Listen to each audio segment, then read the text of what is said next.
Donnie B got the beats.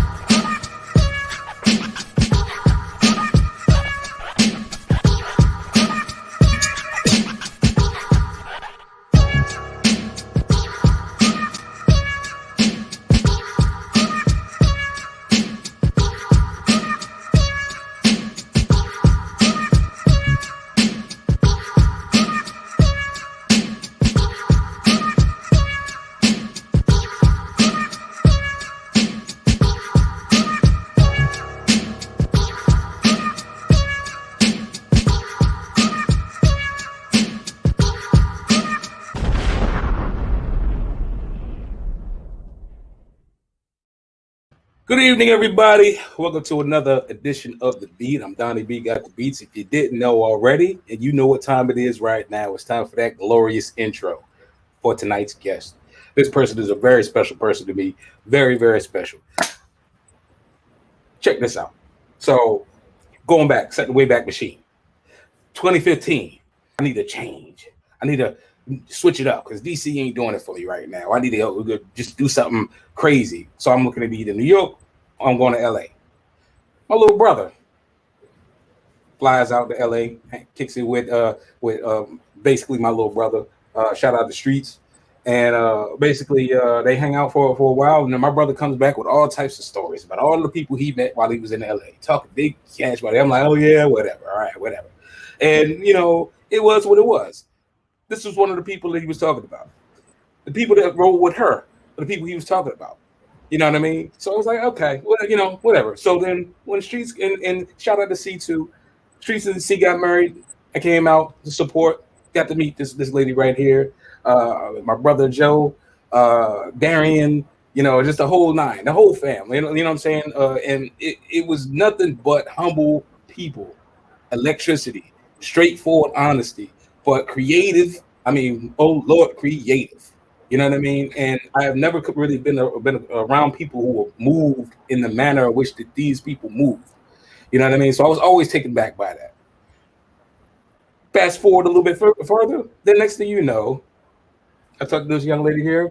This young lady is an award-winning producer, you know, doing her thing. She killing them, you know, and it's just like, wow. People back home don't believe that I know this lady. So, you know what I'm saying? I got to get an autograph while I can get it. But, you know, enough of the glorious intro. I want to introduce everybody to my sister here, 3-time NAACP award-winning producer, content creator, and entrepreneur, Morgan Elizabeth. How you doing, sister? Hello, Donnie. Thank you so much for having me. I love everything that you're doing with the show. So thank you. And it's funny to think back at those times because, I mean, what a whirlwind. What a whirlwind of time, you know? It was a lot going on, but it was glorious, for sure. Yes, I'm excited to be here. Good. I'm excited to have you. You're definitely the type of person that I need to have on this show. You know, I can't think of nobody else greater. You know what I mean? Flat out. How you doing this evening? First of all, how's LA treating you? I mean, LA overall is good, but I realize that I need to quit looking at the news so much. And today was a day. I was happy to have, you know, this time with you at the end of the day because, you know, shit gets crazy. So, you know, like release. Today, the heaviness was with work today, but just even in general, it's crazy times. So I was happy to end my evening with you today, for sure. Definitely, yes. I look forward to this episode. I already know it's going to be lit. And remember, I said that because at the end of this, I'm gonna need y'all to wind this back because this is going to be dope. Watch. So let's start. Let's dive right in. Let's dive right in. Who is Morgan Elizabeth? You better tell him. Tell him about you. Morgan Elizabeth is a dope ass chick, which is I'm on the journey of, you know, pouring more into myself, you know, versus my titles of what my life is and what it requires. So I'm a boss, you know, I am confident, I'm loving, I am passionate, I give my all to everything that I do, and then I try to reflect that into the television screen. So that is who I am. 36, and really for the first time figuring out who the F I am. You know, that's the Morganist. Hey, you did. You finding it. I mean, more people need to find it like how you finding it for sure. You know. Shout out to Miss Francesca too. What's up, Miss Francesca? My mommy. Awesome. So growing up, and what was it like for you growing up? Where did you grow up? You know, share that with people. I know, but you know, share that with our fans and viewers. And what was it like? And what did you overcome in order to become who you are now? So I was born in Chicago, but I was raised in Denver, Colorado, which now that I'm older, I'm like, I was actually raised in LA because more of my time in life was spent in LA. My sister was born in Los Angeles. We're 3 years apart, but my mom moved us there when I was 2. So we moved to LA. Carmen was born there, my sister. And I feel like I'm a mixture of LA and Denver because parts of me are that awkward, like artistic girl, and then parts of me are very like with the shits and you know, like very LA, but very cultured and enthusiastic. I literally text my mom like, where am I really from? Because now it's confusing now that I'm older, you know, because I said Colorado because Colorado formed me to be who I am today, but so much of that is also LA because I moved back here at a young age, you know. I went to college in the Bay at 17 and then came right back to LA. So I'm a little bit of LA and Colorado, but I was that awkward kid in my mind because none of my siblings are tatted like me. I went to school for fashion, was a stylist for years, but I'm that weird, you know, I'm the old version of a middle child. In everything you think of a middle child, I am that. But yeah, like I you know, I'm quirky and weird in my own ways, especially if I know you and love you. You see all the weirdness. Donnie, you've seen the weirdness. But yeah, I'm Chicago, LA, and Denver, you know. Yeah, and it's funny because I've traveled to all of those different places, and with you saying it, I can see the amalgamation of all of it. I can see all of it uniting to be this person who is you. You know what I mean? And it's awesome. And then let's address the weird thing. It's not weird at all. I think I love the fear. You're very fearless. That's the one thing I always take away from it. Is like you're fearless. Like you don't care. Like you just be like, oh, I'm me. Like it is what it is. I learned a lot from that actually. It's so funny because people think I'm fearless, but what goes on in here is a whole different.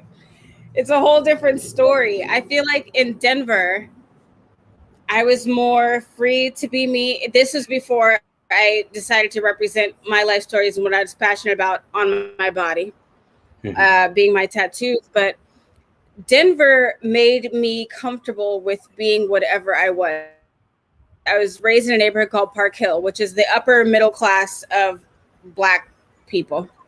My mom was a huge marketing for 9 News, and my stepdad was a big lawyer. So Carmen and I, my sister, were raised privileged, you know.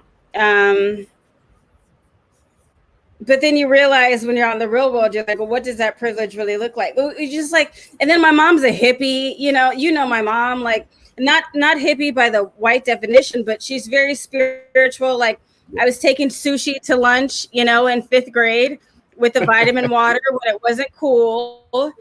And, you know, and now all those things are cool. It's just very, Carmen and I were raised very different. But we never saw anything wrong with that. And now, you know, being very spiritual and talking to the ancestors and doing all these things that are cool now, you know, that's how we were raised. So, you know, growing up in is kind of like it was growing up in Francesca James's household. It's not even like literally where I was from. It's growing up in the home of Francesca James. It could have been on Mars or in Denver, LA, or Chicago. It's growing up with Francesca James, which is really the growing up in, you know? So. Yeah. Listen, she is. I can't even put it into words. Like she is definitely an icon. Like I said, that's always just something that she's just polarizing as who she is. But again, humble, sweet. Like she's like a barometer for just anything and everything that is organic and flowing and free, and you know what I mean. And I loved. I was always enamored with that. So Yeah, she's a little crazy too, but she is humble and free. She's a little crazy. I think every mom is to some degree. Trust me. And you know what? It's funny because you mentioned, like you said, you go on to lunch and stuff with sushi and stuff like that. It's like the weirdest thing I ever did. My mom sent me to school because I was picking up weight in middle school, and she sent me with a salad, like a little Tupperware thing of salad, and like Slim Fast shake in a little. And it's just like, thanks, Bob. Like, you know, but I learned how to joke people that day. Yeah. I learned that, you know.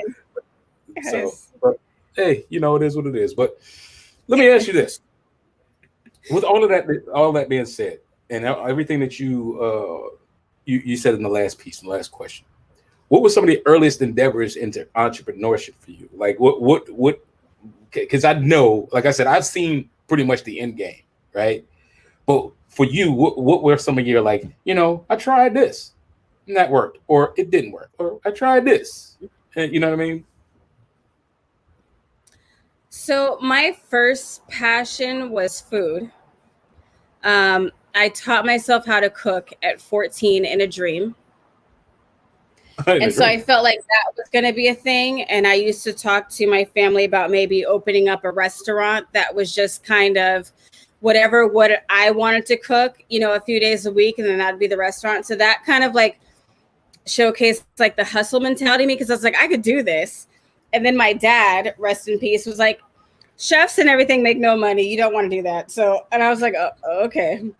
So I started making jewelry, and I would sell my jewelry because I've always had a passion for fashion. That's what I went to school for. You know, like that was my love. Which later turned into being a stylist and then getting into that world. But I was like, okay, my way of putting my voice out there was through creativity. Mm-hmm. And so I started selling earrings and jewelry and, you know, doing all those things, much push from my mother, because I'm very much so a person where I'm like, I think this is dope, but maybe nobody else will. Mm. So,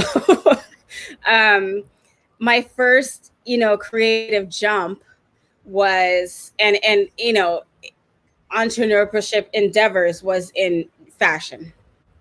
I would just make things for people, and if they liked it, they would buy it. And my biggest problem was with pricing, which is still my problem today, even in my big title and whatever. It's still my problem today, is like, well, no, you could just have it if you want it, you know, like that. But it started in fashion. And that's where I was like, okay, I want to be my own boss in this, and this is what I want to do. But still a outreach for see my voice and see the thoughts inside of my head, which is, you know, through my creativity. Okay. Now, you know, I got to ask this question. This is not even on a docket of questions, but I got to ask it because it falls in the same realm. Okay. Well, where did Black Ink come? Not Black Ink, sorry, Blasted Ink come from? And because to me, I'm like, you were Blasted Ink as far as I was concerned. So I thought that, you know what I mean. So could you talk about that, or you want to talk about it? You don't? Yeah, Blasted Ink came from me being in my early 20s. So that previous question was long before Blasted Ink. You know, that was before I even moved to LA. Okay. Blasted Ink was when I moved to LA. And I had tattoos and was not nearly as tatted as I am now, but my thing was, if you want to know me, I'm going to put it outwardly on my body to tell me my story. Number one, so I'll never forget. Number two, so don't ask me questions. You just kind of got to see it, you know? And awesome. One of my first of three or four tattoos is Gaining One's Definition, which is tattooed on my chest. That came from a Common song, which it means God, but it's also defining self, right? So I was like, okay, well, what is my definition of self? And then I was like, I can't be the only one that looks like this and is doing this. And so I started to like accumulate all these amazing women in my life that became my circle, my family, my core. They're still my sisters to this day. And I was like, yo, like model, because I also came up from modeling. I was a model for a long time, younger, but modeling was part of my background. And I was like, my career doesn't have to end just because I have tattoos. Now, back in the late 90s, early 2000s, back then it was like, if you got tattoos, you're done, or you got to cover them up. And I was like, no. Because I know a lot of bad, beautiful women that are tatted that are not just what you're seeing, from these preconceived notions that our parents gave us, which is not my parents, but just parents in general. Mm-hmm. If you got tattoos, that means you're a criminal or a thug or, and I was like, I'm going to create this beautiful image of all these women that you're drooling over anyway. They just happen to be tatted. And then there came Blasted Ink, and those are my sisters and my family forever. And then we ended up taking on the clubs, and we became a name out here. That's why I will never change my IG name. And I thought I should for business now, me being in TV production. But I'm like, no, Blasted Ink is who I am. We created a whole thing in LA to people that I have not seen in years, and they come up and remind me of what we created out here in LA, which I didn't realize how big it was until they remind me now. Yeah. But that was it. You can be a mom, you can be a wife, you can be a nurse, you can be a doctor, you can be all this, and we tatted. It was yes. So that's my brainchild of how I became something in LA, and that was my big, I guess, jump into entrepreneurship because we were everywhere. Magazines, clubs, we were everywhere. Yeah, and that's the thing. Like I said, when I jokingly call my little brother Uncle Brian. When Uncle Brian came back from LA, he was, like I said, he wouldn't shut up about, like the family, what I'm saying? And he was like, man, we was in the clubs and they be all over the place. And I was just like, okay, that's great. You know what I mean? But then I started to do my homework because I do my homework on everybody moving. If I heard of you, I'm researching, I'm doing it. And I was just like, wow, okay. Yeah. The movement is serious. You know what I mean? And then that came out here.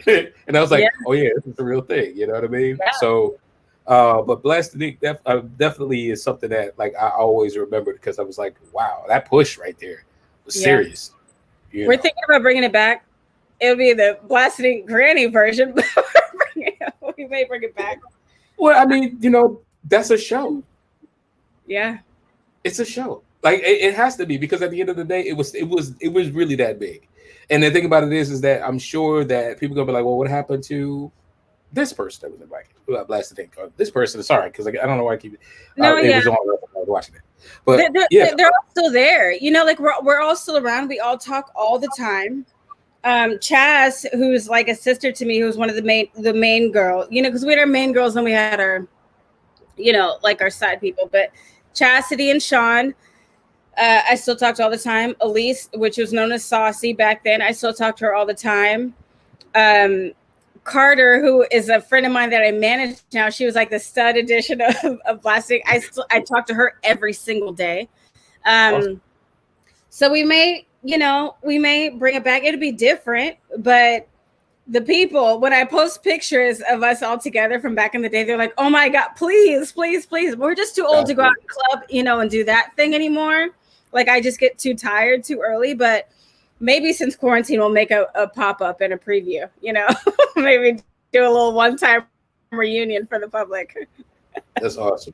If it do, keep me posted, man. If I have to do a special Blasted Ink beat to bring everybody back, I'd love it because, like I said, I understand exactly what it was for, and I understand what you did with it. The platform was crazy, so I was a fan. I'm still a fan. Yeah. So they're all still here. I talk to them all the time. We're all still around. See, Miss Francesca, yeah, maybe. Maybe. So now comes the jewels. How did you get into the entertainment industry? So when I moved to LA, I started as a stylist. My stepmother put me on a big shoot styling with an anniversary cover shoot for Essence magazine, which had a lot of huge people on it. And then that kind of spiraled into other things and opportunities for me. And then my son's grandfather, Paul, Joseph's dad, was like, yo, you know all these people. You need to get into casting. And I was like, you know, whatever. Because I was doing a modeling thing and styling. Like, I was just like, it wasn't really in a thought. And I didn't know how. You know, I was like, what? I know a lot of people, but how? And so then I was like, okay, one day I was like, all right. And I used my pool of people, because one thing that I realized is that I don't shine just because of people that I'm with. I shine on my own. So my own pool of people was my pool of people. So I got into it and I was like, okay, all right, I really do know a lot of people, but I don't want to just do the casting because I had no connection with that. Like, that's just being like, okay, I know this person and maybe I can put you here. So then once I was killing it in the casting, another one of my mentors, Jeff Nussera, was like, but you get story and you understand the vision and you understand the big picture. And one thing my mom always tells a story of a teacher of mine that I was like third or fourth grade was like, Morgan's not great with the details. She's great with the big picture. So where I am now as an executive producer is the big picture. And that started into story producing. So I was like, okay. And then I got moved into story producing where it's all about the big picture. So it's really just a big move and people seeing my vision, you know what I mean? And seeing like, okay, I thought she fit here, but actually she's actually bigger than that. Let me put her here. And then me defining my passion. But yeah, so it came from styling and then to casting. Casting then took me into story producing, and then story producing took me into being a boss. I love it. I love it. Yeah. Awesome. What you currently working on?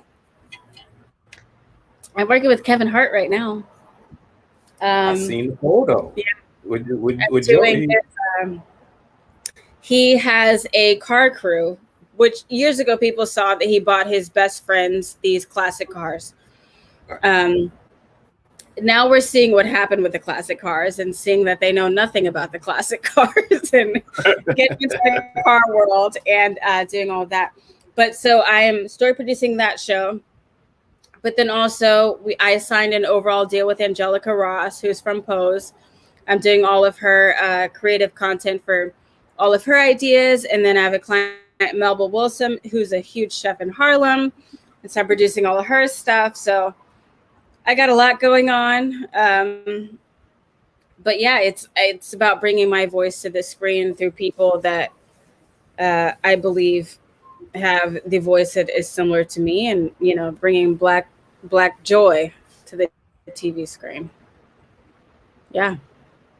You just gotta soak in all of the greatness that's happening right now. You know what I'm saying? Yeah. I'm just trying to glean the information, glean the great energy. You know, this is awesome. I'm so happy for you. You know what I mean? And I always try to be careful of the word proud, because it always kind of seems like when you say it, it's like condescending. You know what I mean? Word. I realized that the other day. I was like, I don't know if proud is necessarily a good word. That's what I'm kind of saying. like, you know, like I'm proud of you. Like, okay, you know, but no, I'm very happy for you. Like, you know what I mean? Like the thing that I realized the most is that I yearn to see the people that I know and the people that I've spent a good amount of time with. I want to see them prosper, hit their stride, and just run and take off. Usain Bolt, we out of here. You know what I mean? And I mean, you are one of the people that are out, just saying Gail Sayers with it, like, and it's crazy, and I respect that. I really do. I admire your hustle. I respect it. Definitely want to give you your flowers while you're here. I'm just very happy, and I wish nothing but the best for you. You know what I'm saying with that. You're Keep forever up family. with it. Yes. So you already know what time it is. If you watch the show, it's my favorite part of the show, because I said it like 3 times already. Hot topics. Hot topics are a series of questions that are random questions that are designed for the viewers and fans to get to know who you are through these random questions.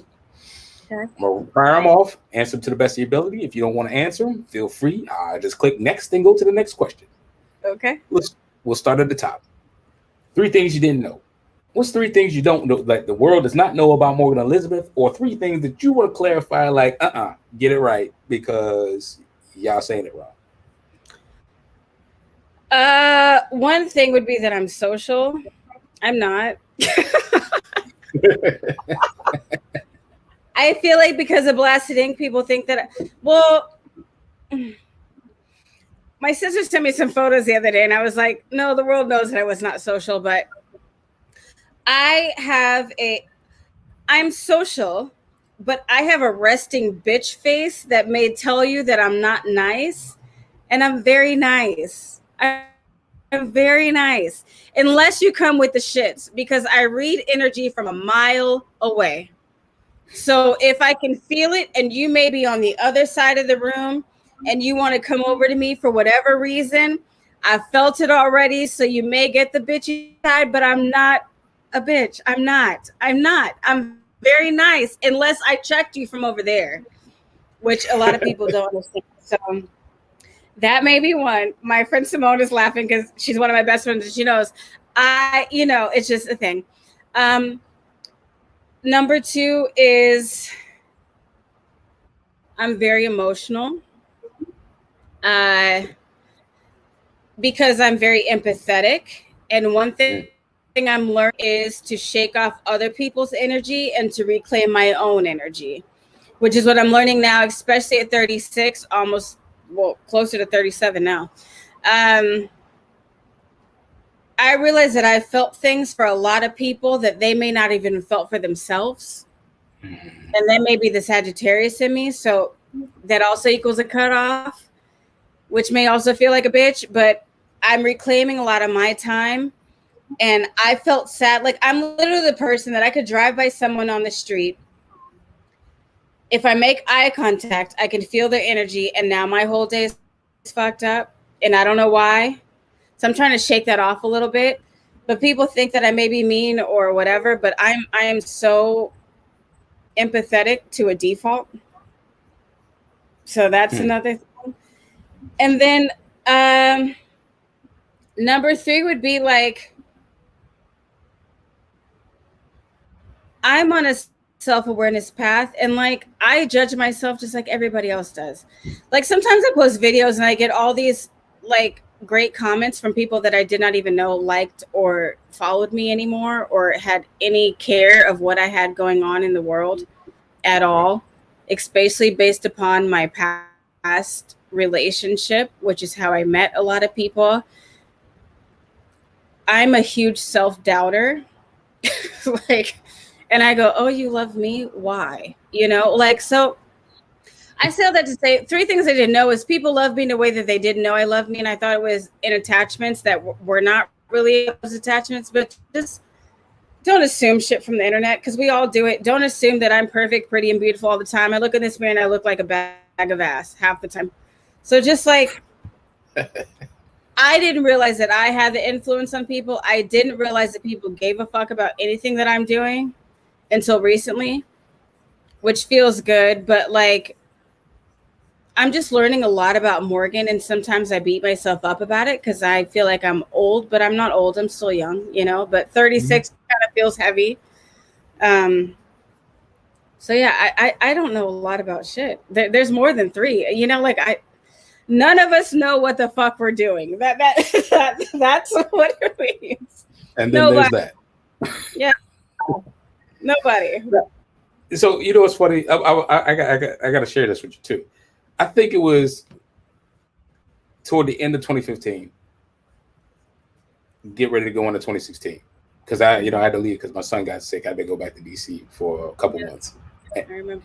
And right before I did, and at that time, I think I did. I had been around you and Joseph and Darren and the whole night at the club for a couple of times. And I think I do recall one time I went back to C, Carmen. I call her C. That's my nickname. That's just like I don't think Morgan likes me. I just don't think she did. Yeah, but that's the thing. It was like she was like, basically she was like, shut up, like just shut up. Like, you know what I mean? And at the end of the day, it was just like, and it wasn't really like, it was just one of those things, like you said, it's the face, but it was more like, I respect it now and I understand it now because I had to arrive at that point within myself. You know what I mean? Mm-hmm. Like I don't that was my coming of age part where it was just like at the end of the day, I have to arrive and be like, I matter. I'm here regardless of what anybody else thinks, regardless. You know what I mean? So then, and I that was my point that I arrived at myself, and then everything else trickled down from there. But that was my thing that I was like, just touching back on, like you said, you having that face. It was just like, because everybody, like I said, a couple times I was like, hey, how you doing? He was like, I'm good. But then here's the other thing before we go. I'm a Sag too. So the thing about it is that again, I get it. That's why I was like, I didn't take that into consideration until later on. I was like, you know what? Yeah, because I do that to people all the time. And people, you know what I mean? People like, I can't. You know what it is, Donnie? It's like sometimes because I have to check in myself and say, am I ready to have an energy exchange with you?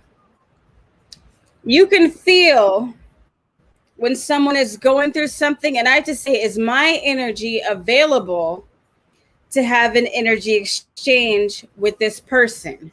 Mm-hmm. I know I'm fucking dope.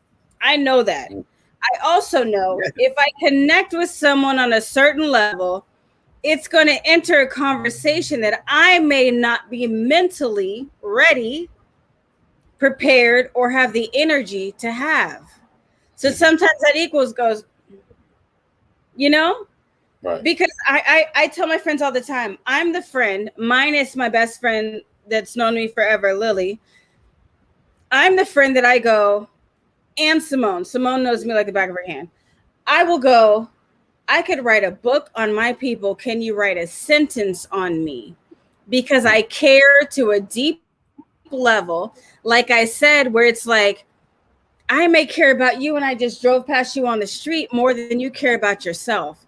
So sometimes in these, like, just kind of passing by relationships, it can be, I can't give that today because we're going to have this deep ass conversation and you're not going to give a fuck. And I may be crying in the corner in 2 days because of your shit. Right. You know what I mean? Yeah, like I'm at that level, which is why my life is like reclaiming the energy. So sometimes people, she don't like me. No, I just chose to set it down because I can feel that you're going through something. I'm going through something. We're in this club. We got to do that right now until you become intimately part of my life. And now, Donnie, you're like you and I've had many moments together, some that I literally crack up about. But like, universe brings it when the time is right. If you meet me socially, I can feel it. I ain't got time for it. So you get a hello. And then it's Morgan don't like me. It's not that I don't like you. I just didn't have time for that energy exchange. It's going to be heavier on me than it did on you. You know what I mean? So then you just get that, hey, and that's it. Yeah, no, and and again, being coming into my own, because again, when I met you, I'm a tadpole in a big pond. Like I ain't ever been here. I had to forge my own way, and now I'm definitely very set and very understanding of the LA scene. I feel like I'm an Angelino now. You know what I mean? So I have my own territory. I mark my own territory, and I'm good with who I am. And I think that was the other thing too, is that the thing that I started teaching my kids as well is like, you, in order to handshake, you got to apply the appropriate pressure for people to respect you anyway. Yes. So, that's what I'm saying. So when I was saying that, I was not saying that like it was a you thing. I'm saying like, when I came to you, I had to realize I was hollow. Yes. And I just read you wrong. Yeah. You know what I mean? So the thing about it is like now these days, it's like at the end of the day, cool. Like I know who I am. You know who you are. Oh, that's why you're dope. Hey, that's why you're dope. Okay, cool. And then you know what I mean? Like, I almost said I'm so proud of you, Donnie, but we just said not that proud. But yes. Yes. Because I get it. And I see your growth. And everything you just said, I see your growth. Because you are dope as hell. But I see you, even with the show, I see you stepping into it and becoming everything I saw you being before. You and I's relationship was always that one of like sister and brother. Like, yes, you were Brian's brother, but like, I don't have a relationship with Brian. I have a relationship with you. You know what I mean? Like you're my Brian's family. Obviously, that's your brother, and Jamar. I know. But like, it's hard not to use the word proud. But yes, because of everything you just said. Yes. Yeah, I had to find it. And I knew I was gonna find it. I just, I just at the time didn't know how, but I got it now. So it was like, we good. You know what I mean? But I like it. But like you said, you know what I'm saying? Like it was always like it was peas and carrots. We was always tough. You know what I'm saying? Once I got past my little insecurity, whatever, whatever. But I own that. Yeah. I love it. All right, next hot topic. We spend a lot of time. This is a good hot topic section because we don't typically spend a lot of time on these, but this is good. This is why I said people, y'all gonna watch my playlist popping. Now I already know the answer to this because I know you and shout out to Carmen again because Carmen playlist been popped since 2015. You know what I mean? What's on your playlist? Who should everybody be listening to? Checking out? What's guiding you today? Okay, so if I have reasons and seasons for music, right? Okay. Reasons and seasons. I did not grow up loving Prince. My sister and Carmen will say that. But now in my grown woman shit, Prince has to be on your playlist because he's got everything for every mood and moment. So it has to be Prince. Mm-hmm. And I'm going to shut up newer artists now because there are some bomb-ass new artists. Now, my son's new artists are trash, so I'm not going to go on that list. But new R&B music, Giveon, fire. Fire. Okay. Ari Lennox, who I feel like is my sister Carmen, if she really showed herself to the world, which she does not. Ari Lennox, everything. I'm obsessed with Sir. Yeah. All the feels.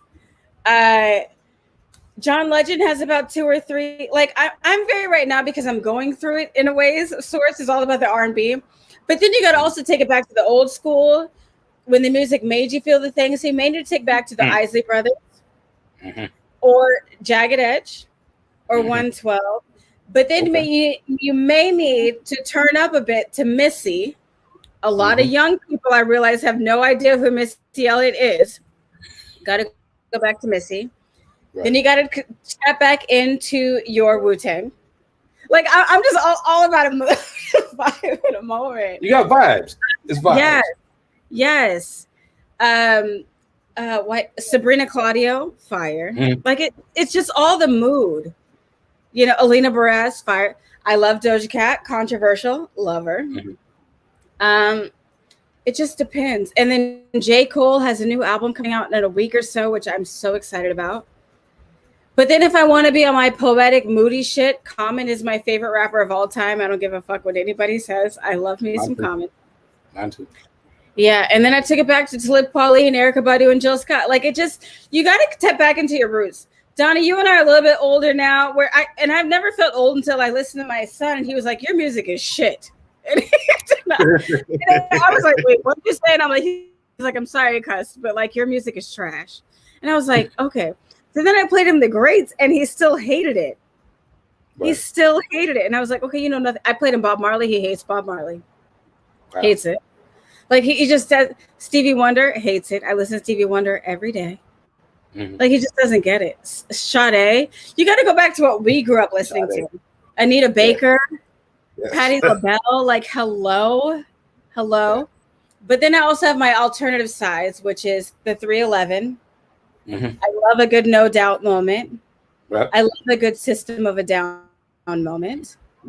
I love a good Stained moment. Like I literally go all over. Give me a Portishead. Oh, give me a Nirvana. Give me a Fiona Apple. Yeah, like I go all over the map. But literally tap back into late 90s, early 2000s, all across the board. Fifi Dobson, yes, hello. Like we've got it all, you know. My music playlist is all over the place. I laugh with my best friend because I'm like, I literally play the same like 200 songs in rotation, but they make me happy.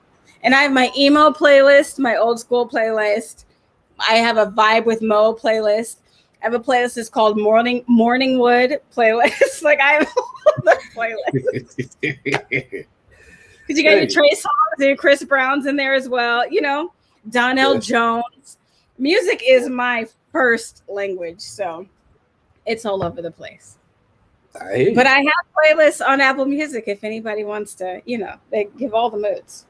Oh yeah, you need to subscribe to Morgan's playlist. You need to make that public so that way everybody know. Yeah. For All sure. the moves are there. We need all of the vibes for sure. Yes. And your song is on my playlist, Donnie. I got your music on my playlist. You're in my Vibe with Mo playlist. Yes. I've got all the things. Get out of here. You know, Yes. that's what I'm talking about. It made my heart happy. You know. Yeah. You know, Yes. I got 2 singles coming out this summer. Well, 2. send them to me and they will be added to the list. Indeed. Yes. I appreciate it. But yeah, no, I definitely I dig your vibes, man. Definitely. I'm eclectic too. Like it's funny because like so but I gotta get you the link up, Bonnie. That's my baby. And like I'll play like stuff like soundtracks. I'll be riding rolling down the street in LA with windows down. Like, this is a big rich town. Yes. I'm from the forest part. She's like, you're corny. I'm like, no. No, because it's a vibe. It's a vibe. Yeah. You know, the other day we were listening to the Golden Girls remix of the Patty Pie dude, and he was like, yeah. I was like, we were playing I was like, yes, because sometimes it's all about a theme song. Like whatever gets your heart. Like music takes me when I want to go low, I will go low. I'm the person that is like, I need to cry right now, and I will play sad music to get it out because I gotta continue to be a thug in life. So I'm like, I will get it out. I will get it out. Like my sister has her, I don't know if she does anymore, but she'll have those cry in the mirror moments. I will fully have that with some music. Like I need to hear a song that will make me cry. My alarm is a theme song from Beale Street, the movie called Agape. Yeah, and I love that song. It's just a movie soundtrack song. It ain't like nothing pop it. You know what I mean? Like I'm with it all. Yeah, I love music. People underestimate the power of a good soundtrack song. Shoot, I ride the Stranger Things, the theme song, and have it on repeat. I don't care. I love it. Anything that takes you there, you got to feel it. Music is everything. Everything. Yes. Well, since we're talking about audio playlists and you in the industry, what's up with the visual playlist? We got this thing called Netflix. What? I already know you got some gems. What you watching that everybody else need to be watching? Okay, I'm a dork. I already said this, but Paramount Plus has all the Real World episodes back. I grew up on Real World. I've been watching all the Real Worlds from start to beginning. My favorite started, which I realized was season 12, which made me feel a little bit young. Irulan, Elton, and Marissa. I've been watching that. But I love Pose. Pose is not on Netflix. Pose on FX. But Pose is, again, that's my client that's on that show and my family that I produce with. Pose. Okay. Handmaid's Tale. I have not watched the new ones yet, but Handmaid's Tale is a much watched. And I feel like if we had kept Trump in office, we may have been real life living Handmaid's Tale. So that was a little bit scary, but yes. I love Atypical because we have a member of my, not bloodline family, but extended family that I consider family. It made me understand, realize, and fall in love with autism because the main character on there is dope as fuck, and they're coming out with another season. But then I also love, like, there's a show called Gentrified. Like I love experiencing other cultures. You know what I mean? Vita, which is done now, unfortunately. I know the TV inside of it, but Vita was a great show that was on Showtime. And then I love all Dave Chappelle's specials, Tony Baker's specials. Tony Baker's I just like anything, and then I love a good murder mystery. I just watched the Peterson, Lacey Peterson and Stephen, whatever. I love a good. I'm either like kill me and why did they die, or I just want to feel lighthearted. Right. But yes, Pose for sure. Atypical that I'm excited to come back, and then I also feel like with TV, some of the new stuff is not great. So then just go back to your old favorites. Right. You know? Well, like I'm the queen of watching a Girlfriends again, or Living Single. I'm obsessed with the Golden Girls. I intentionally had cable cut off for Sex in the City. I love A Different World. Like I'm just kind of, even though I'm in it, sometimes TV watching is exhausting for me. So I go back to what fuels my creativity, if that makes any sense. No, Daria, yes, Simone knows I am Daria. Recess, you know, yeah, I watch, you know, that's why I said Simone knows you like the back of my hand. She knows all these things. Yes. Yeah, no, and here's the thing. I get it because I resolve back to the golden era to me. You know, the stuff that I grew up on. You know, the stuff that made you feel good. I mean, to me, a hit is a hit is a hit. You know what I mean? It doesn't matter what decade or what time period it is. So, you know, we need more of that, you know. So I totally understand where you come from. But I do want to ask you, within regards, since you are in the industry and you are a boss in the visual arts industry, I want to ask you, did you see them? I started them. That part. That's a double-edged sword because one of my close friends is very close with Lena, but I felt that them visually was a Jordan Peele, but Jordan Peele wasn't on it. So as an executive producer that's grinding my fucking ass off to be heard, seen, understood, and build my own lane of things, them hurt my heart a little bit. Because them, even down to the cinematography of it all, was very much so Jordan Peele. Down to the actresses of it all was Jordan Peele. And my voice that I'm trying to put out in television is not of Black pain. We all know the stories of the environments that we were not allowed in, and the terror of it all, and the pain of it all. You know, it's hard to speak on because I want to be in circles with Lena one day, but this one to me was sad to see, honestly. And I didn't finish it because it hurt my heart a little bit, because I was like, not only is this not your directorial style, it's a story that we all already heard. I rather tell stories like The Shy, where you may not understand the inner city ongoings. Don't tell a story from a city that you don't really know anything about. You're not from Compton. You didn't, you know, and then you're taking somebody else's style. Now, whether that was her voice or her stay, whatever. But that's been always my bite my tongue moment, because I'm like, this is not you and what you do. You know what I mean? It felt very Jordan Peele without Jordan Peele on it. So then in my TV mode, I go, how was he not privy to this and this was not shut down? Because I very much so thought it was a Jordan Peele thing until I realized it was a Lena thing. Love Lena, would love to work with her one day, but that hurt my heart a little bit, because I'm like, this is not what I want to see us doing. It's taking each other's lanes and then putting our own names on it. I just couldn't, so I stopped. Yumi watched it a bit. I tried. I couldn't do it. I couldn't do it, because I was like, this is not what you do. People loved it, good for them, but I just felt like I was watching something that the brother that needed the credit didn't get the credit on, because I'm even talking on my professional level, camera angles and effects, and that's like someone doing a Spike Lee movie and Spike Lee not being on it. And you're doing all these things, and the wide eyes and the dolly shot. Yeah.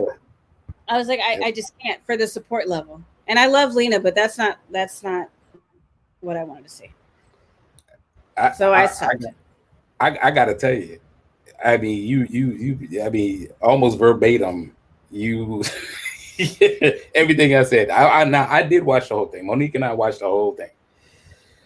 And I think at the last episode, we were like, what? Like, what happened? Like, what did we just watch? You know what I mean? And again, I agree with you. I mean, you know, I don't want to shoot down my own people. I'm proud of Lena Waite and the other guy. I'm sorry that I don't know the other guy, but you know, I know Lena Waite. But like you, I was like, oh, this is like a new Jordan Peele joke. Okay, this is monkey ball. I thought Lena was with Jordan Peele, and then I didn't see Jordan Peele, and I was like, we can't do this. We cannot do that. We cannot do this because we all have our own lanes. Queen and Slim, amazing movie. I literally bought really good off of Queen. Like Lena with the Shy, great. Like we all have our own lanes, but that felt like me saying awkward light-skinned black girl and then trying to make an Issa show that was not Issa, and then calling it Secure instead of Insecure. Like it was like and that's why I was like, I don't want to speak about this publicly because I really do love Lena and I see everything that she's doing, but that one hurt my heart a little bit because I'm like, this is very clear. From the previous, I thought it was Jordan Peele. So I just kind of shut down because we cannot do this because unfortunately, right now in Black entertainment, we all kind of have to be in our things. Right. You know?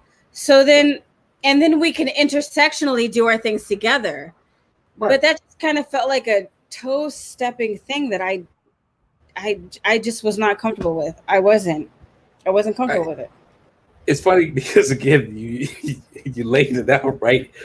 So I don't feel bad because I've been notoriously a butthole, and that's been my moniker is what people hold me to that regard, to that standard. And like I literally said, so we had us. Now we got them. What's the next one? We like I don't. You know what I mean? Like and literally, like you said, literally looks like the same picture except one is now. Or one is in the 50s. So they go to a funk piece called "We" or something like that. You know what I mean? Like it was just like okay, I can't. There was a movie. There was a great display of Black love. Tessa Thompson. I can't think of the name of the movie right now. Tessa and Nandi Asamoah. Yes. Mm-hmm. What's the name of the movie? I don't remember the name of the movie, but I know exactly what you're talking about. I loved that because it showed all sides of what Black love can look like. Where it's like, yo, I love you and I shouldn't. I've realized I've fallen in love with you instantaneously and I shouldn't. Then they go through the shits. There's like that was a beautiful display of Blackness to me. Because you got the instrumental of it all, the boss chick of it all, the boss man of it all. Like that was a feel-good movie without the pain of it all. One thing I was listening to, yes, Sylvie's Love. I loved that movie because sometimes, because I'm working in it, I don't want to feel the heaviness. I worked on Iyanla for 4 years. It gets very heavy, very depressing. And like, we need more of Sylvie's Love type of thing because Marseille Martin I listened to an interview of hers, and she said, if you're bringing Black pain to my desk, please go elsewhere. And I was like, yes, like we don't need to hear about Black pain. We're so much more than pain. Mm-hmm. And what white people do to us, like I'm exhausted of that. I literally cry watching the news. I don't want to hear about our pain anymore. I want to hear about our joy. We're thriving. We're out here killing it. People want to be us. That's why they kill us. Let's hear about the joy. Yeah, there's an old saying that I actually learned from watching a movie in the 80s called The Last Starfighter. It's one of my favorite movies of all time. And one of the characters in it said, if that's all you think, that's all you'll ever be. And that put me on a path to really kind of just watch and through a lens of how people look and act and treat certain things. If that's all you think, that's all you ever gonna be. So like you said, to continuously keep seeing Black pain, as you called it, it's like I mean, it was good in Boys in the Hood. It was okay in How to Be a Menace, or Don't Be a Menace, Menace to Society, whatever. But after that, it's like, okay, at the end of the day, I mean, it's cool. You know what I mean? Like I don't want to knock on anybody, but I'm distanced from that, and not saying I'm not connected. Yeah, we're connected. We have to be. We're connected on a soul level, but it becomes exhausting to the point where it's like, let's see us win. Let's see us thrive. Let's see us go through something and then come up on top. Or if you want the action side of it, let's say that you fucked us over and then I kill all y'all motherfuckers instead of you killing me. Like, you know, it's like, you know, it's a different lens. We're just tired of seeing things. Yeah, just tired of seeing the same thing and you know, told a different way. And then I feel you on that. I 1,000% feel you on that. I got one last question on hot topics because we'll go pretty long on that one. But my last hot topic is brand new, debuting it with you. This was called "Ain't Got No War for That." So 4 titles. It could be a TV show, could be a movie, it could be anything. But you feel that are amazing, but got glossed over or looked past or underheralded. But 4 instances, as the word. These are 4 great works of art that should have got their flowers.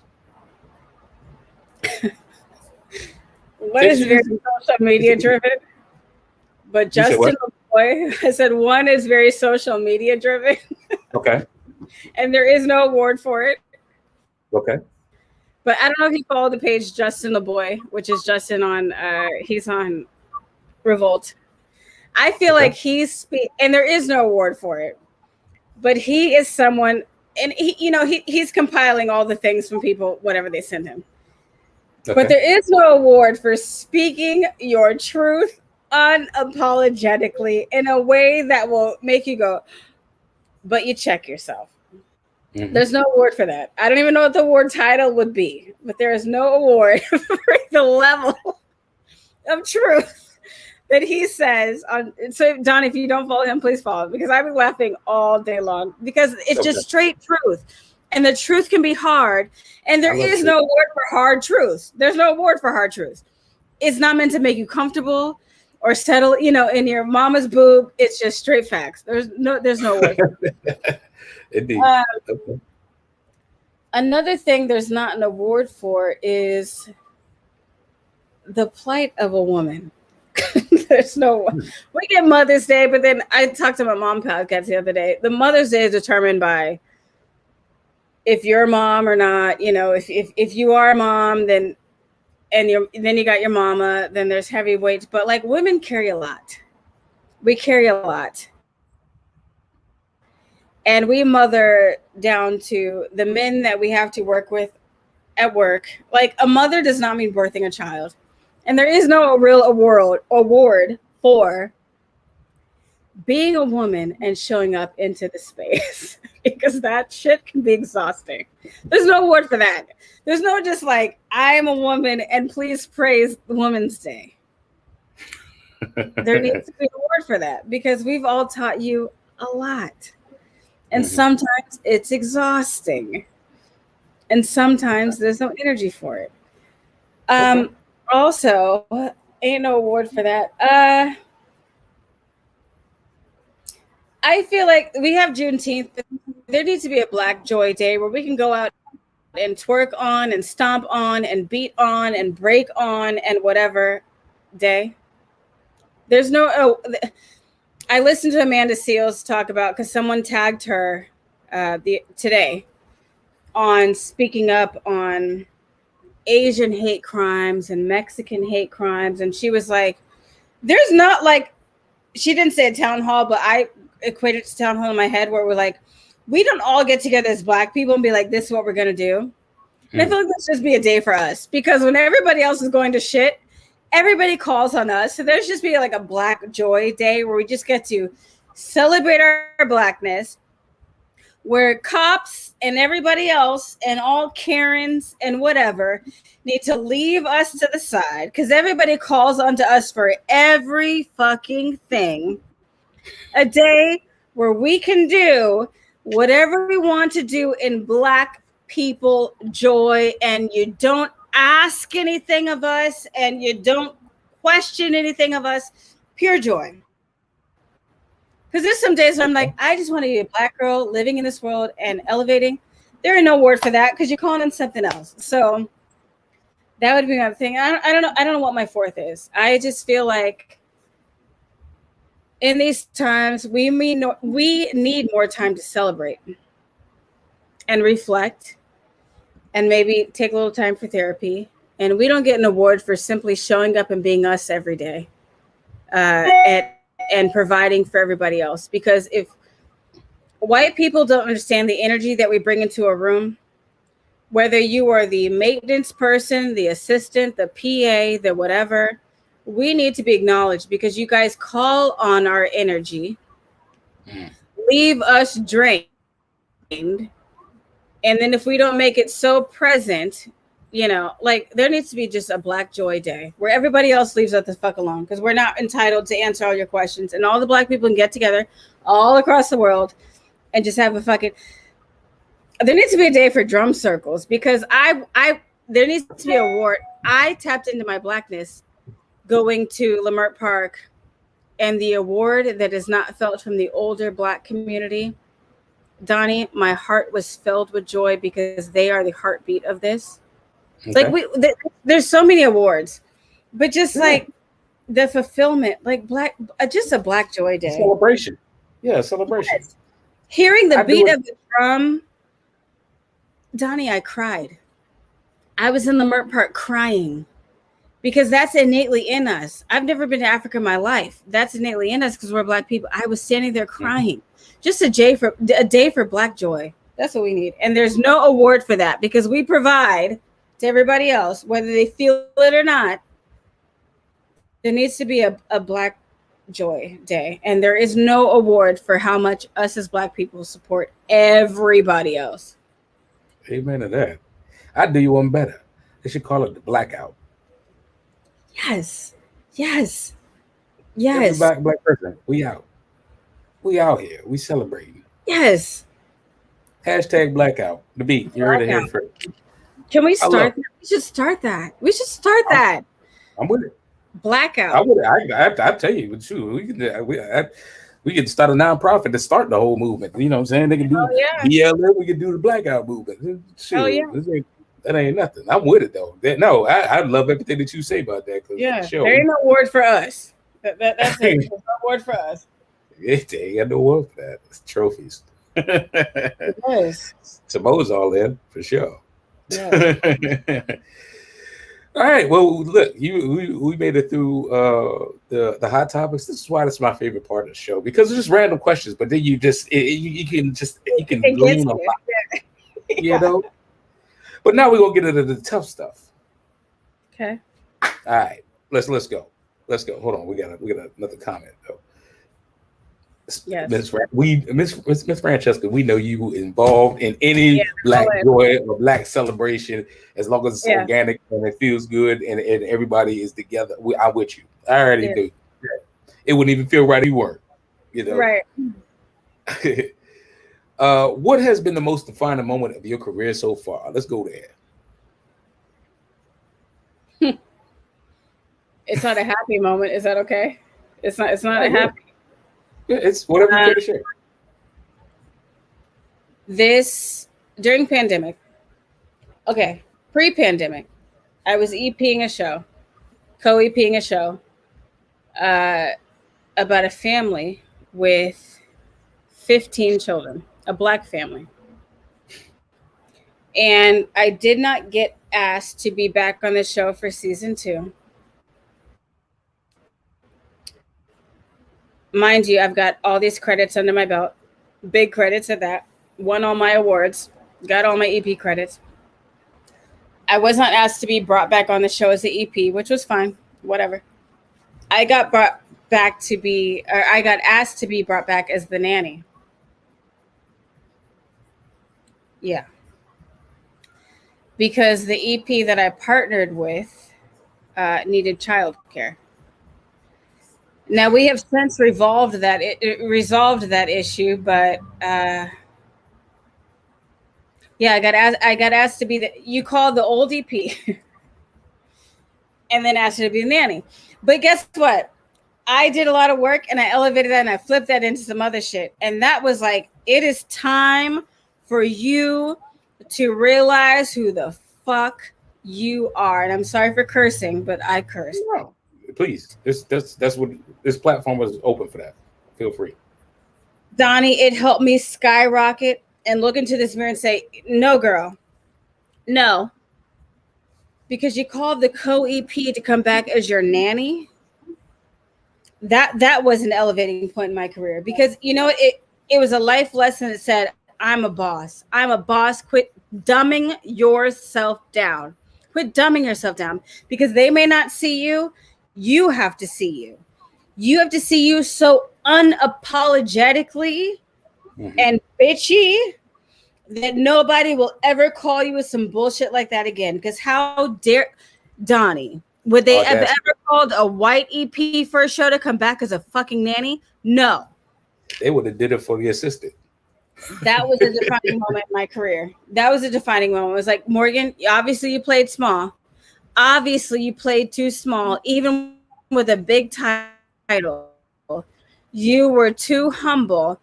Being humble and be a boss. Quit being humble. Now, the amount of people that I called in tears over that moment, a lot. But that was a defining moment in my career, because that was after I had won 3 awards. That's after I'm sitting at the table with huge people, on the phone with Oprah, doing all these things. That happened after that. So the most defining moment was when someone said, I still see you as a fucking mammy. That was my defining moment, and said, I will no longer be quiet and play small. I don't give a fuck. I don't care.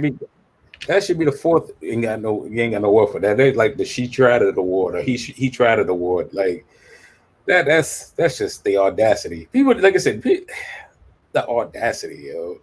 The audacity. Like that's what you gonna give me? Okay, all right. I see you out here in these streets. You called the EP of your show, EP, and asked her to come back as a nanny. All right, cool.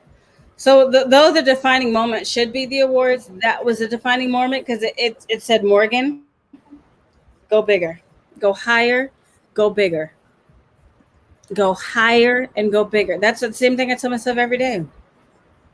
I can never be comfortable, because I'm fighting a big fight.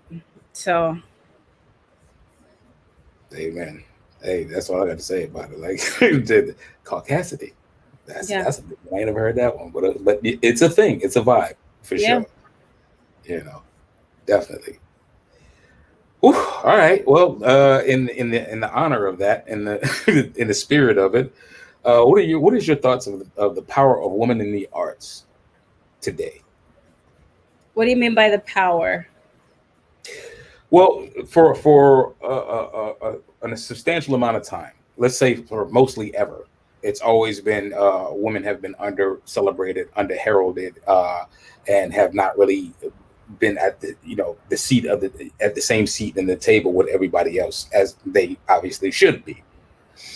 Do you feel we are at a place that women are held in that regard? Like you said, with people like Lena Waithe and Shonda Land and Oprah and all of these other people. Do you feel we there? We still got a ways to go. Like, what are your thoughts? We're not there. Shonda had to leave ABC because they wouldn't give her family a pass to Disneyland when she wasn't there. No, we're not there. We have a little bit of a voice, more than we have before, but we're not there yet. We saw Shonda Rhimes that made ABC billions of dollars. The head of the company wouldn't give her her sister a Disneyland pass for Shonda's children. Shonda had to leave. Like, no, we're not there. We're not there. And the fact that Black women have to lean into either I'm queer and get money, or I'm this. Like, we still are very pigeonholed. We have to set into a pocket to then go, oh, well, you feel this and what we need to display. We're not just okay as women. You know what I mean? Mm-hmm. Lena is the lesbian of her thing. Shonda is the Black woman strong writer of her thing. Ava is the thing of her thing. Like, we can't just show up and be like, we're equal at the table. We're not even close to that. We have to check the boxes. Even Angelica, that's my client, it has to check a box. We can't just show up as Black women. It has to check a box off of what you need. And then we see, oh my God, these things. But Lena couldn't just show up as I'm a Black woman. Ava can't just show up as she's a Black woman. Sean can't just show up as a Black woman. Like, we're checking boxes off. We don't get the luxury yet of just showing up, because even though we all have our companies and do our own things, we're still checking off a box of whatever network, which I realized even today in a meeting, is to check off a box. So what I propose is that for the full empowerment of women, which is my goal, we need to start owning the network. And the network may take a time to build, but as long as we're doing on these big networks, we're just checking off a box. We're just checking off a box. I had a conversation with a huge network today where I realized I'm just checking off a box. You don't give a fuck about what I'm saying.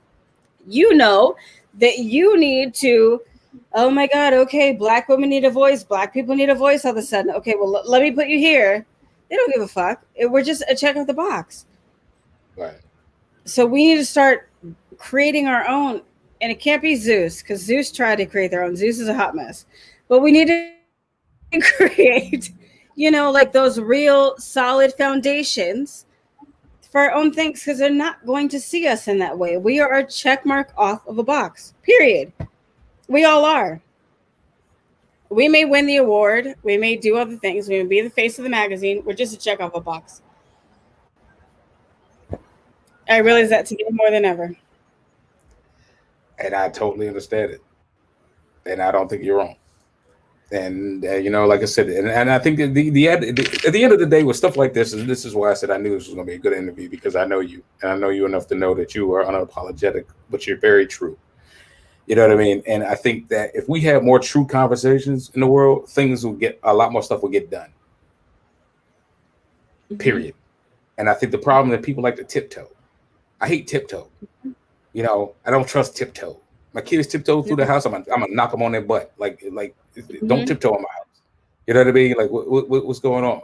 You sneaky. You moving funny. Like, I don't like that. You got to address things when they're in front of you. And I think that's the thing. People get used to sidestepping and dancing, where you're not necessarily addressing the issues that's in front of you, and then wonder why they keep ballooning or popping back up. So. I appreciate you. I appreciate your words on that, definitely. And I think the world needs to hear that more, for sure. I do want to ask you, though, to flip the script a bit. Instead of talking about women, instead of talking about race, let's talk about you. And when I ask you this question, it's more of a call to arms. It's not about talk about anything that you've done wrong or anything that you've done right. It's about you. And where do you feel you fit in this puzzle? So the question is, what role do you feel you play in uplifting our culture? I talked to, I was telling a friend of mine the other day, I really want to talk to Black women more, because I feel like my role in uplifting the culture has been minimal, because I'm such a recluse. Like, if it's not on the screen, I don't talk enough. I want to. One passion of mine since I was younger was to speak to women and children of abusive relationships and bring women back their power. I can honestly say I have not done enough to bring up the culture. My previous answer would be Yamla, but that was just what it is. But I need to personally do more, because I do desire to have those immediate connections with people, then that will create a ripple effect. Right. So what have I done? My work has been in TV, and TV has been me among other people, but I was telling a friend of mine this year, I want to really focus on what Morgan wants. And one thing I've always wanted to do was even to step into jails and talk to women and tell them their life is not over. You still have a message. Like I want to talk to us. So honestly, what I've done, not much, not enough. You know what I mean? Like I've posted the things, I've been loud about the things, but not enough. But that stems from me not being connected to me enough. And now I'm in the time of yes to me. So now I can give the yes to my people. But I would love to be in a space to really empower us. I've not done enough, and that's the honest answer. My enough has been on the screen, and that's not Morgan. That's Morgan Elizabeth, but that's not Morgan. You know, Right. I haven't done enough. I've talked to who I can, but like overall change, not nearly enough. Because it's time for me now, as I grow into loving myself more. I want to put my feet to the pavement to be part of our people's things. So yeah, not enough. Not And it, again, because even that, even the TV came behind a check. You know what I mean? I can't, and that's real honesty. I don't know that I've uplifted our culture as Morgan by herself. Posting all the things and whatever and putting on the screen, that's not just me as a person. That was me with a check behind it or whatever behind it. Me as Morgan, I have not done nearly enough to uplift the culture at all. That's an honest answer. Well, here's the thing. Again, I would celebrate a person who's being honest and a person who's hiding or fooling themselves, because that's what a lot of people seem to do. You know what I mean? And they go, "Oh, well, that's not me. I wouldn't. Well, I'm not racist because I got black friends." Look, that's not you sidestepping. You know what I mean? There's a lot of that going on in the culture today. But again, like I said, the thing that I always admired is that regardless of the time of day, the temperature in the sky, whatever, Morgan has always been 1,000% Morgan this way. Morgan goes this way. I don't care. You know what I'm saying? So that's what I mean about unapologetic. It's not that you need to answer to anybody for anything, but you speak the truth, and so do I. So that's why I was like, I totally resonate with that, because like I don't care. Like you can be upset all you want. I'm not about to apologize for something. That's the truth. You can be mad, and I'll say I apologize for making you feel that way, but this is how I feel. So at the end of the day, this is, you know, the best we can do is learn from these types of things. So to say all that to say is that, you know, I appreciate your commentary and your answer, and I know that there's much more that in store, because I know you're going to put foot to pavement. Gotcha. Gotcha. So, Black in America, with all of the stuff that's going on, you know, I got to dance about it in order to keep it light. What does that mean to you today? With all of the things that's going on, all the stuff that's on our plate. Sometimes you ain't got the room for the veggies because you got so much on your plate. How do you feel about it? What does that mean to you, being Black in America today? Black in America to me today is unapologetic. Like I said, even with like the Asian hate and the Latino, I don't get, maybe controversial, but I don't care. We're fighting our own fight. Sometimes waking up is simply exhausting, because we have to see, like my mom does these panels once a month, and then I edit her videos and I'm compiling all the things that have happened from the last conversation. So Black right now is unapologetic, and it's not for your comfort. And it's literally, my friends laugh, but I'm like, yo, if we need to have segregation, let's just fucking say that. Like, well, let's do it. Shit. Like, fuck. You know, like I'm just so pro-Black at this point, where it's no longer making other people feel comfortable, because I've done the work, I've done the dance, I've worked my ass off, and I still got called a mammy by being asked to come back as a fucking nanny when I was an EP. Being Black today is standing up for yourself, but also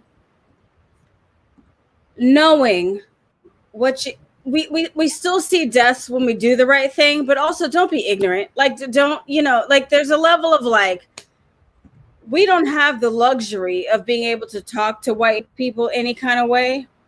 Stand in your blackness on the side, but we also have to know how to move, unfortunately. Unfortunately. And if you marry a white counterpart, they can't be cussing you out because that may get you killed. They can't be cussing the cop out because that may get you killed. It's being unapologetic. But unfortunately, we still have walls that we have to, confine in. But the blackness and whatever you control that does not intertwine with cops, it has to be full, full front. It has to be. I dealt with some shit at work today, and I'm like, you don't get it because you're not fucking black. And I'm saying this in front of white EPs of huge networks. It's being unapologetic. You know what I mean? Like, and I get some shit because I'm like, oh, you're not dark skinned, blah, blah, blah. You got light eyes. I don't give a fuck. I've never been able to wake up and be white. Never. That part. You know what I mean? I don't care what my skin tone. I've never been able to wake up and go, you know what? I'm going to be white today. That's never been an option for me. I wake up black and a black woman every day, and it's being unapologetic and crying when you need to cry and feeling all the things we need to feel it and being angry. But let's elevate, because I've spent too many days crying and in a sunken place. So being black today is being fucking proud, but unfortunately it's also meaning how to move. You know what I mean? Right. We don't get the privilege of just going, oh, you want my license? Okay, here it, you got to intentionally say, I'm reaching, I'm doing, you can't pop off at the mouth. It's being aware. I'm raising a son that's real cocky with the mouth at only 10. He's real cocky. And I had to tell him, I was like, Joey, you may be black and Mexican, but you're black. You gotta, it means being proud, but also being aware. But then mostly proud, because fuck that. It's funny. You touched on something really dope, actually, because it's funny. When we start talking about, because it's always talk about privilege, right? It's the privilege, such as a privilege card, and it's funny because other races get to pick and choose the things that we are stuck with, right? And I was like, how I mentioned this, I don't know, maybe a couple months ago to somebody. I was like, I wish I could go to an untanning salon. You know what I mean? it's just, and be like, I feel like not being this color anymore. Yeah, I want to take the melanin out. We don't get that option. Yeah. And so it's like, if you really look at it from that lens, it'd be like, okay, because, that's essentially what a tanning salon is for you to tan. You know what I mean? To get the best parts of this without being this, then it's like, well, where's mine? Because I just get deeper into it. I get deeper into my second place. I go to a tanning salon. It's over. You know what I mean? But it's funny that you say that. It's just. Donnie today, as my son, because of his father, does not like the sun. Right. Mm-hmm. I'm driving in the car. We got the sunroof open because I'm all about the sun. I love the sun. It activates me. I can be in a horrible space. The sun activates me. Joey was under the weather today. And I said, it's a superpower? Because my son is 10 and he's less about it now, but gets it. He said, what, Mom? I said, melanin. I said, what activates the melanin? Me opening all these windows and you feeling the sun. So finally he's landing. He's like, I'm activating my superpowers. I'm like, yeah, like this is not something we get to turn off. We have to tune in and amplify. Right. Because the world would love if we were like, you know what? Let me turn my melanin down a bit. They would love that. Like being black in America to me today is turning that shit all the way up. All the way up and unapologetically. Because you ask us for everything. Everything. So unless I amplify my melanin, I've got nothing to give to you on a personal level. I'm going to turn it all the way up and then let you be angry, but you asked for it. So I'm going to turn it all the way up. Right. I love it. Yeah. I love it. Makes total sense to me. Mm-hmm. You're right. You're definitely right. Well, listen, these are all great topics, and I think we covered a lot of bases, and these are definitely things that we need more conversation about. I really do, and we need more conversation with more people that are willing to be open and have the open conversation. Yes. And that's the key component in it. I do want to ask you, moving forward, because I know your time is very, very limited, being the boss. Let's ask you this: you have any advice for aspiring talent, young, women, young people of color, young anybody who's aspiring to attain a level of assuredness and self direction that you have, to be able to tap into, a sense, or as I say, you become aware, you come online. Mm-hmm. What advice do you have for people? My advice would be to write until you're ready to present it to somebody. But you got to get, there's a elimination process until you're really ready to speak to someone and really present it to someone. There's an elimination. Write when it feels ugly, write when it feels pretty, write when it feels uncomfortable. And that writing does not have to look pretty. I write every night because it's like, you got to get it out. You got to get it out. And then that helps you formulate an idea. Right. And then you can kind of do that, that chart thing that we were all taught in school, where you do the big circle and then the little circles that, diagram off of that. Right. But write it out unapologetically. And then once you do that diaphragm, if it still no longer makes sense, but it connects with you, you find your tribe. And you do that in prayer, meditation, whatever, because there's been countless times I go, nobody's going to get this. And I give it to universe. Also invest in some flash paper where you write an idea and you release it. And then you realize all that you released was coming back to you. Write. Don't stop writing. And manifest what you want to come. Because sometimes your ideas are going to sound nuts. But there's a tribe that will understand it. And next thing you know, it's a sold show. Right.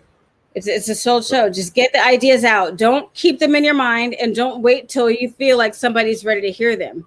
Get them out. And your tribe will come.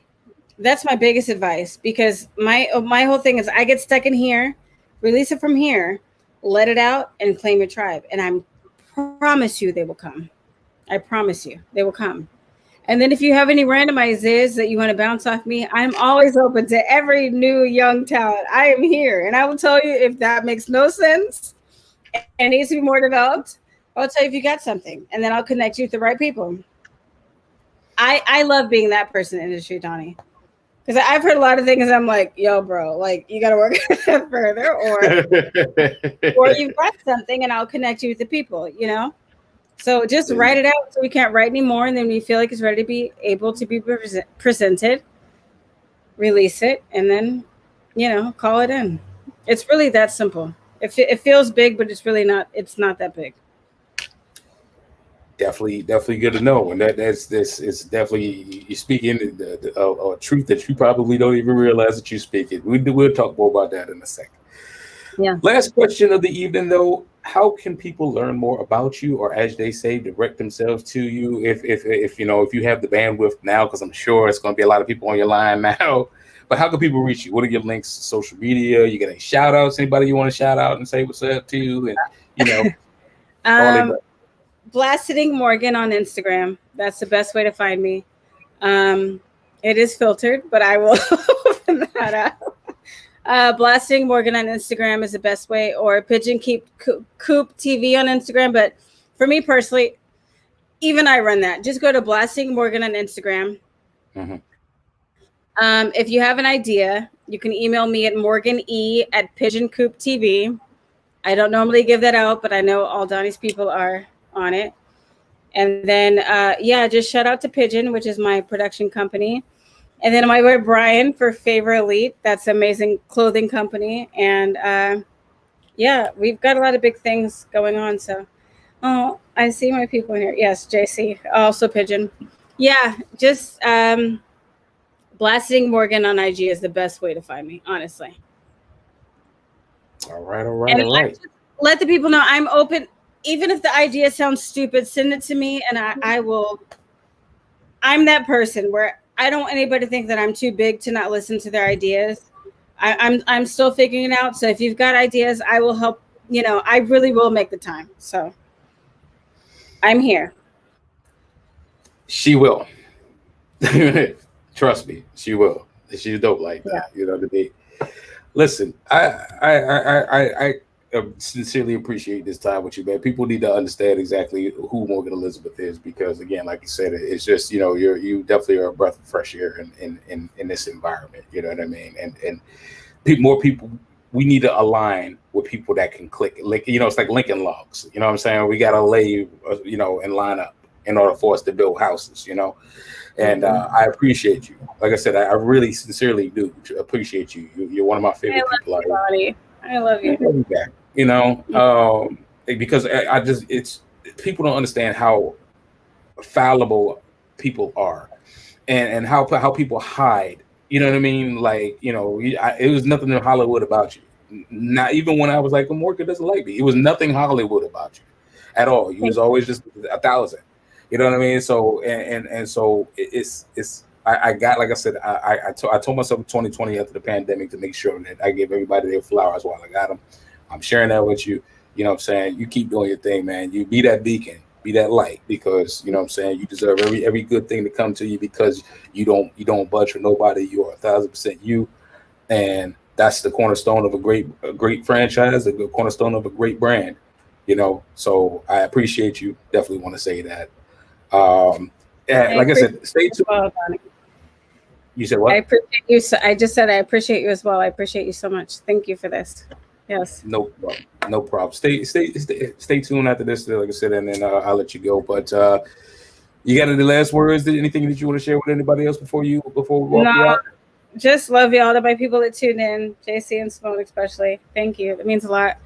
Yeah, I mean, just follow me. I feel like I'm a small fish in a big pond, but Donnie, you wanting me to do this was huge. So thank you, because I'm always behind the camera. And I told my friend Lamar today, I was like, it's time for me to step in front of the camera. So thank you for helping me take my first step, because I definitely put this off a couple times. So, thank you. No problem. I appreciate it, and this meant a lot to me. So thank you.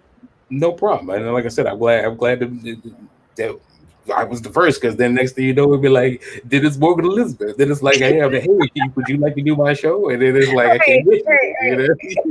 So, but nah, like I said, just like I said, hang tight, and we can chat real quick, and then let you go. But nonetheless, this is what we would the beat. This is exactly the type of talent that we have on the beat. We want to share Black stories. We want to share all stories. You know what I'm saying? All stories matter. It doesn't matter. But you have to have something with you, a gravity. And I look for those people who have gravity that just draw people to them. You know what I mean? And that's what the beat is all about. But everybody deserves their story told. That's 1,000% sure, and I believe that. Stay tuned for the next episodes. As a matter of fact, thank you. Happy Cinco de Mayo early, because that's tomorrow, by the way.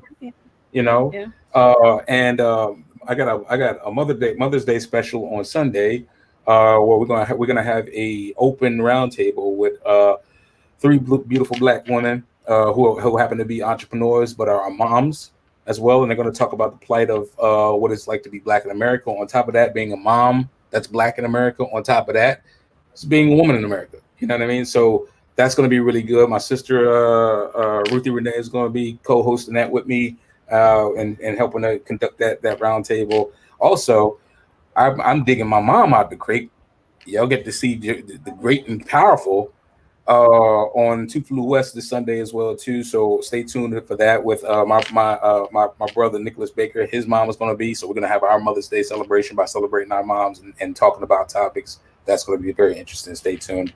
Other than that, listen, season 3 of the beat, guys. This thing is rock and rolling. We got people that's chiming in from Venezuela. People that's chiming in from Asia. People is chiming in from Africa right now. It's blowing up, man, and I appreciate everybody who has been supportive of that. Like and subscribe us on YouTube. Like and subscribe and support Morgan Elizabeth over here. Give her flowers. This woman is really doing her thing. Get her while you can, because I'm telling you, y'all gonna be trying to reach out to her later on, and she'll be too busy for y'all. You know what I mean? But that's it. That's all I got to say. Stay tuned for the next episodes, and we out. Peace. Donnie B.